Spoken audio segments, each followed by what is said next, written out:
உன் மதர் பாடி எதுனா ஏடிஎம்கே. அதில் நீங்கள் A form B form fill பண்ணி ரெட்டையில நின்று ஜெயிச்சு வந்திருக்கீங்க. நீங்கள் அதை மீறி கட்சி உத்தரவை மீறி தாவேக்காக ஆதரவு கொடுத்துட்டீங்க. அதில் 19 பேர் திரும்பி போயிட்டாங்க.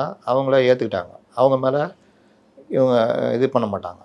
ஆனால் மீதி ஆட்கள் மேலே கட்சி தாவல் தடை சட்டத்தை நடவடிக்கை எடுத்தாகணும். ஏற்கனவே கொடுத்த லெட்டர் இருக்குது. அப்போ இந்த 4 பேர் மேலே கடுமையாக நடவடிக்கை எடுக்கணும். ஏற்கனவே இவர்கள் ஆதரிச்சிட்டாங்க. ஆதரிச்சதும் இல்லாமல் இவர்கள் போய் சபாநாயகர்கிட்ட ராஜினாமா லெட்டர் கொடுக்குறாங்க அப்படின்னு. இந்த 2 விவகாரத்துலையும் உச்சநீதிமன்றம் ஏற்கனவே தெளிவாக ஒரு விஷயம் சொல்லியிருக்குது. நீங்கள் சொன்ன மாதிரி மன்னிச்சுலாம் விட மாட்டாங்க. கட்சி தாவல் என்பது சபைக்கு கட்சி என்ன உத்தரவிடுதோ அதை செய்யணும்.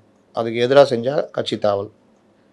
இல்லை நான் எதிராக செய்யலை, நான் வராமல் இருந்துடுறேன், அதில் நீ தப்பிச்சிக்கோ அப்படின்னு முடிவெடுத்தாலும் அதுவும் கட்சி தாவல். அப்போ இந்த புகாரை பேரண்ட் பாடி அதிமுக கொடுத்துக்குன்னா அதை சபாநாயகர் பரிசீலிக்கலாம், இல்லை வச்சுக்கிட்டு ஊற போடலாம். ஆனால் ராஜினாமா பண்ணிவிட்டு கடிதத்தை கொண்டு வந்து தர்றாங்கன்னா அப்போ ராஜினாமா ஏற்படுறீங்களா, இல்லை கட்சி தாவலை முதல் புகாராக எடுக்கிறீங்கன்னா கட்சி தாவலை தான் முதல் புகாராக எடுக்கணும் அப்படின்னு உச்சநீதிமன்றம் உத்தரவு போட்டிருக்கு.